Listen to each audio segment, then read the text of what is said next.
important question in the global arena has come up. This is about reporting of the various indices. And the question here was on ease of doing business report. It was suddenly abolished by the World Bank. And in this context, we will understand a lot of other reports also. See, Global Hunger Index has been in news because India has gained a very low rank there, 101st rank. India has dropped its rank. So not only that, Environmental Performance Index, India getting a rank of 168 out of 180 countries. Last year receiving a rank of 177th. Why such a low rank? Not only that, when we talk of the Press Freedom Index, when we talk of the Human Freedom Index, India is rated as partially the free country. Not only India, China is rated as an unfree country. So is Russia. So in this context, we have put a very relevant question. This will solve a lot of mains answer for you, build a perspective for you towards answering a mains question, right? So getting away from the factual tendencies of what is the rank of this country. We will also talk about the ranks, but we will also discuss in depth what is the analysis of these ranks, right? So the question states, recently, ease of doing businesses, the business report prepared by World Bank was discontinued. In this regard, discuss the issues involving credibility of international institutions of repute. I would like to read the question again so that we bring clarity to the keywords and also to the perspective of the question. All right. So recently, ease of doing business report prepared by World Bank was discontinued, right? So ease of doing business discontinued. A factual statement, okay, factual. In this slide, discuss the issues involving credibility of international institutions of repute. So first thing, is this question about EODB, ease of doing business? That is my first question. Think, it is not. It is only giving context of factual statement for you to discuss. For you to discuss the issues involving all the other institutions of repute, involving also World Bank, right? All of them. So you will have to give perspective to this issues involving credibility. So first mistake which one could commit is understanding that it is about ease of doing business, elaborating its parameters and explaining, oh, these are the flaws and this is how, it is in question. No, it is about ease of doing business can become one example. You have to present n number of other examples of other reports. So this is one mistake you can avoid right in the phase of understanding question. The second part says issues involving credibility. It does not say issues due to credibility of international institutions of repute. See, issues due to means what are the issues due to credibility issues? So we are talking of the impact of this right now.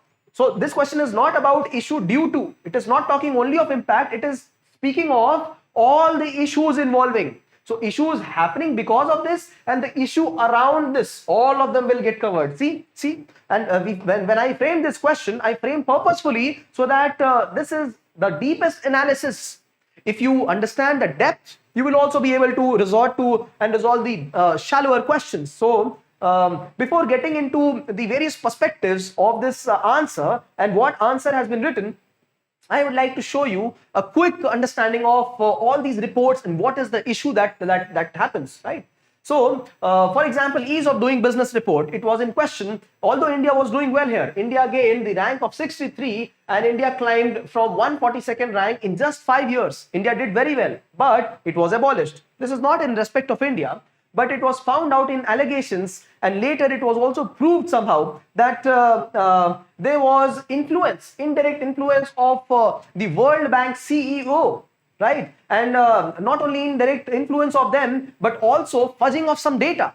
So we are talking of some kind of lobbying, some kind of influence by countries to ensure that China, Saudi Arabia, UAE and several other countries, their ranks remain good, in good books. What is this influence? Many countries use these kind of rankings so that they can set their policy parameters right. Many organizations, business organizations, take the help of these rankings so that they are able to invest in a country or take out their money from that country. But do these things not put this question, right, towards World Bank? They do. And that is why World Bank abolished this report. Leave that, right? Any data, one can play with data any which way they want. You beat the data and it will speak whatever you want. It will confess to anything. This is what the image says. So when we talk of Global Hunger Index, when we talk of Environmental Performance Index, they all have been in news in good light or bad light. For example, EPA, Environment Performance Index, India was rated 177 out of 180 countries last year. And this year it was rated as 168 out of 180. What parameter are we talking of when we say India is at 168? I'm not favoring this or opposing this. I'm just saying that have we taken data only from Delhi, Mumbai, bigger cities? Or have we also gone to Ladakh where the air quality is pristine? Have you also gone to Andaman Nicobar or Sikkim where there is very good air quality? It very well shows that the data collection has been skewed, right? So the methodology of collection of data, see, methodology is in question. Not only that, if you look at the ease of doing business report itself, why does India climb those many ranks? This is about data collection. Methodology is another thing. This one is about data collection. If you collect the data only from two cities, Delhi and Mumbai, which ease of doing business report has done, you will get good results because here business is prospering. There is ease of starting a business, right? Not only that, there are various other parameters. For example, gaining electricity connection. See, the parameter here in the doing business report is gaining electricity. The question is not on what is the reliability of electricity. So, khambe gaad do, you will get the rank. But you don't provide electricity, it's fine. Reliability is not in question. Just the initial supply of electricity has been given a tick mark here, right? So, of course, it will be ease for India. So, these are the kind of flaws. There is something called as methodology, right? Parameters and how we are analyzing it. And there's something called as the data collection. Both of them are flawed. What does it lead to? It leads to a huge deficit in trust. Countries will not be able to trust this kind of international institutions of repute. Organizations, private organizations, investors will not be able to understand and make right decisions based on these international institutions of repute. What happens to international parameters? They also get flawed, right? And when these kind of incidences come to light, we have multiple ramifications. See, good example is United Nations. It is a huge body, right? Body of around 200 countries around the world, but the Security Council is just 15 countries. And out of them, only 5 are the ones who are permanent. Why are they permanent? Why can't we have other countries also rotating in permanent membership after 10 years, 15 years? It is not happening. This is also making the credibility lose by countries like Japan, by countries like India, by countries like Germany, by countries who want membership here, South Africa, Mexico, Pakistan. They want membership. They're not being given. There is no say. So, and when United Nations does this, do you think that IMF won't do this? Do you think World Bank and WTO won't do this? Then what is the quota system about, right? What is the system where funding is about, where USA and China are the major funders of these, providing funds to these organizations and have major stakes? In fact, of the United Nations bodies, many of the bodies of United Nations, some of the specific specialized bodies, UNICEF and UNESCO, many of them, China is directly leading at the helm as the CEO or the vice president, right? At the helm or the second in command.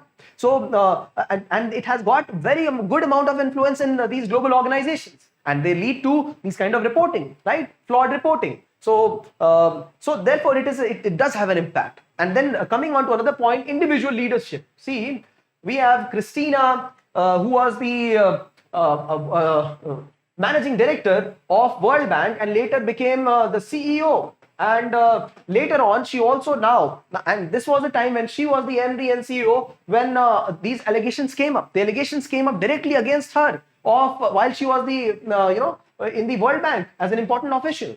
And now she has been a part of IMF as its MD, managing director.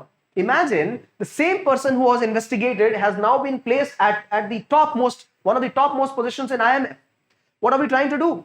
It shows that there is very less credit in IMF as well. She might do a thing like this IMF as well, right? When it has been proved, and for that reason the whole report was cancelled, why are we placing her at the helm? So it is just like Harshad Mehta being made the chairman of SEBI. It is just like the chairman of Kingfisher, Vijay Mallya, being called and said that, all right, you become the Ministry of Civil Aviation, right? So the whole organization will lose credibility. This is the point I'm making, and this is where my story gets complete. We will get quickly into the answer. So before getting into this answer, I would like to show you the overall look and feel of this answer. See, this answer is of 2 pages, right? So this is the first page, right? And this is the second page. You won't try to read because I have not made it legible right now. I'll increase the size in due time. I would like you to just have a look and feel of how this answer looks like, right? Neat and clean.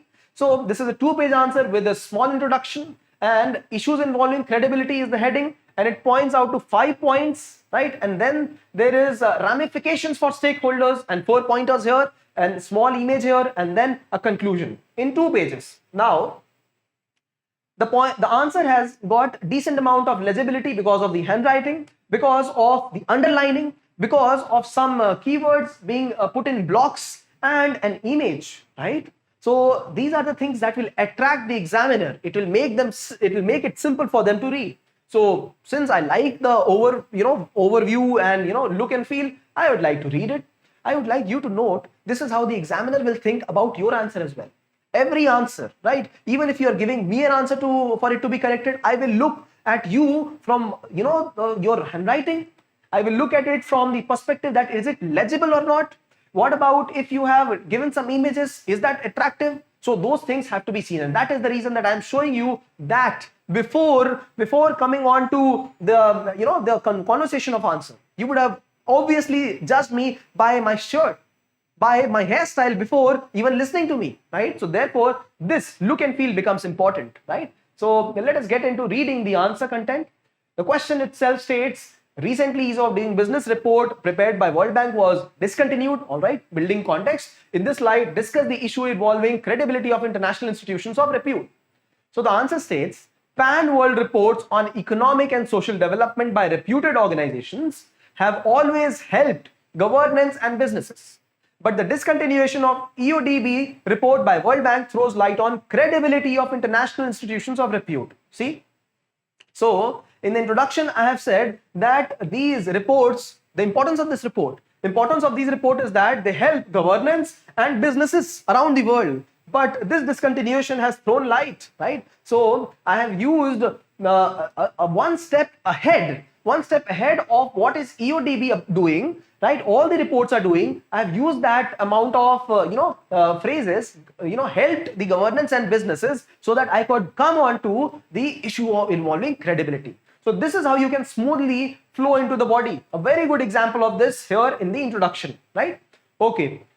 Moving ahead, see, introduction has to be crisp. If you can start talking about World Bank report, right, World Bank ease of doing business report, then it will lead to more usage of word. And if you have to complete the answer in 2 pages, it won't happen. So we can't talk more about that report. What was the issue? No, that was not the question. The question is on discussing the issues involving credibility.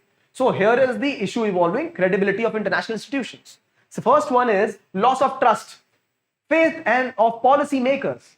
Investor confidence and growth models receive a major setback in the aftermath of discontinuation of report on malified grounds.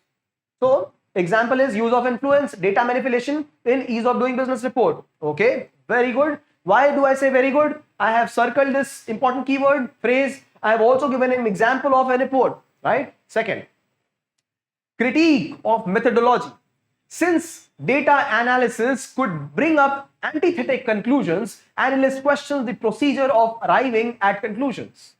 Example, 2 cities data taken for understanding businesses in India, ease of doing business. Okay, so what it says is that the methodology can be put into question, just like one good example of Mumbai and Delhi for ease of doing business, right? Because they bring a person to antithetic conclusions, 2 opposite conclusions. If you collect the data from all the country, the analysis will be completely different. If you collect it only from the best city in the country, the analysis will be completely different.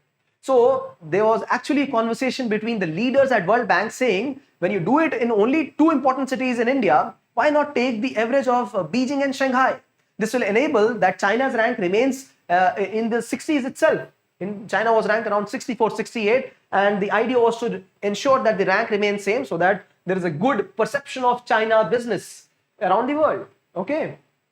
So another example is that of phone survey of for studying malnutrition in global hunger index.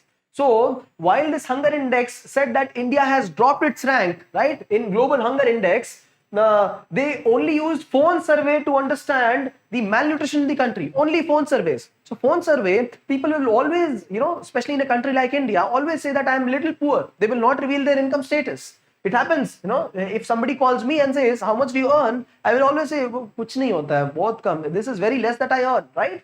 So these are the kind of surveys, flawed methodology. You put them here. Two good examples. The third one is flawed data collection. See, India's rank 142 out of 190 countries in Press Freedom Index, far behind Cyprus, Burkina Faso, and Botswana. Rank 26, 37, 38. Because experts chosen to rank the countries present a skewed image due to intimidation and fear of life. How true? See, USA also was ranked in 40s. A country where the president himself, their Twitter account was censored by Twitter. That is the kind of press power we are talking of, and that was rated lesser than Burkina Faso, lesser than Botswana, lesser than Cyprus. My dear friends, these are the countries where if you are a blogger, you will have to seek permission from the government so that you can type your opinion. Do we have to seek opinion in India? No. But India is ranked 140 in 140s in 190 country. Why is it so? Why is it that, see, in these countries, nobody can even report anything on COVID if the government data does not say the exact same thing? But then still their ranks are very good. Why? Because the people who have rated them, they have rated this out of fear of their life, out of intimidation. That is the kind of issue. So flawed data collection, very simple, right? Give these examples. Moving ahead, oligarchic representation. Now, these are some important global issues.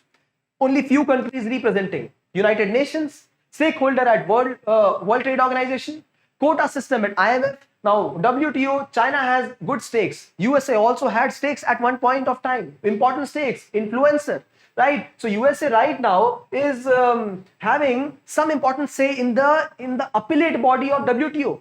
It is ensuring that appellate body does not work properly. It does not install only the judges in the appellate body, the officials. So how will it work? Quota system in IMF. If countries like USA, Japan, China, right, they have more, and countries in European Union, they have more quota at IMF, they will have more say, right? So does it talk about the credibility of the institution, right? Impartiality? No, it does not, right? Okay. The fifth one is public image of dignitaries. I just spoke of Vijay Mallya, right? Harshad Mehta, good examples. The CEO of World Bank, ex-CEO of World Bank, Christina from Bulgaria, she was transferred to IMF later. Not transferred, but she also became the MD of IMF. She is right now the MD of IMF. The same lady who was against whom allegations were raised. Does it not raise question of the public image or the leadership? Dominic Strauss-Kahn, he was involved in some sex scandal. The point I'm making is individual leadership also counts. Not only counts at world level, counts in your answer, dear. Answer. So you say involvement in scandals, finance aberrations reflect the negative image of the institution. That's it. Don't name. Just don't name anybody here.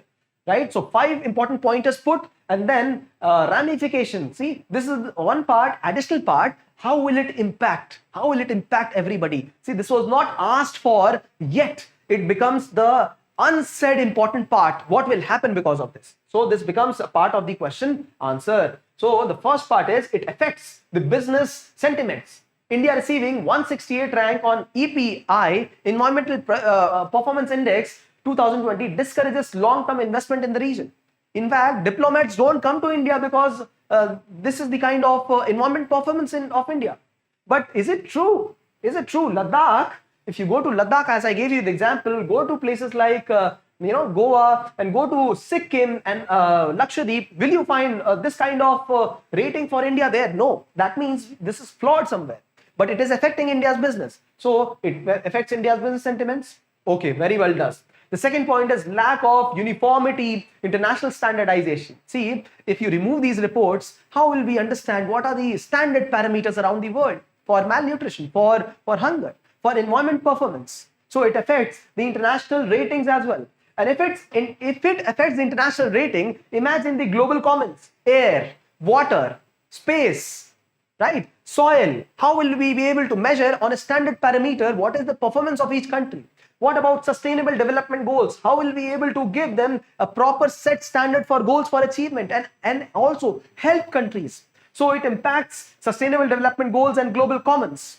Setting conservation agenda, calculation of achievement and accountability. See, all these three things, right? And moving to the fourth pointer, creates a negative bias. World Freedom Ranking 2021 by US-based Freedom House. It is a US-based organization. It rated Russia and China as not free countries. Not free countries. Rating Russia 20 out of 100 and China 9 out of 100. What does it show? It shows a negative bias of all the people of the world against these countries, showing that they are not in good light. These are not free countries. But is it really true? I will not say if it is true or not. All I will say right now, it is showing them in negative bias. Because it is a US-based organization, it will do that. It will present the US favored countries in the positive light. So, in fact, India has been rated as partly free, right? India got its the pointers in around 60s, around 65, 64 out of 100, and India is a partly free country now, right? So this is how we can talk about the impacts of it, right? And moving on to the conclusion part, the conclusion says world ranking agencies ought to create better reporting standard along with ensuring blot-free leadership to gain trust of nations and individuals alike. Okay, so the conclusion says, give some good inputs. One is blot-free leadership, and the second one is create better reporting standards. These are the two things.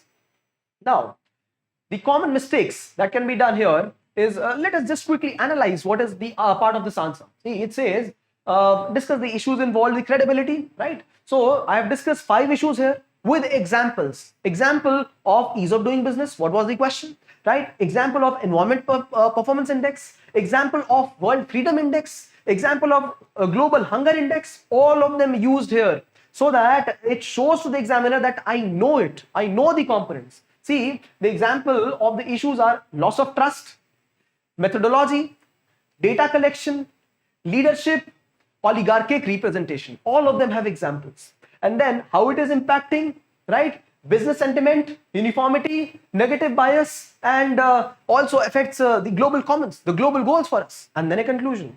So if you do not present your answer like this, you will be given marks, but they will not be sufficient so that you gain the edge, you gain the top slot in the selection process. So remember this answer completely. I would like you to do that because this answer is not just about business indexes. It is also about various perspectives, various examples, right? Now, I am expecting a question like this because it has been enough. India has been against some of these reporting, not only India, other countries also, because some of the parameters are flawed. Some of the parameters really are flawed. So this comes to light. Also, ease of doing business was in news, is in light. So therefore, all these reports keep on coming, and pre-exam has questions on this, right? Which is the organization presenting the ease of doing business report, right? Which is the organization which is responsible for global competitiveness index report, right? So pre-exam, and now this is focus on mains. So this is what the question which is very sought after, according to me, one of the questions with depth,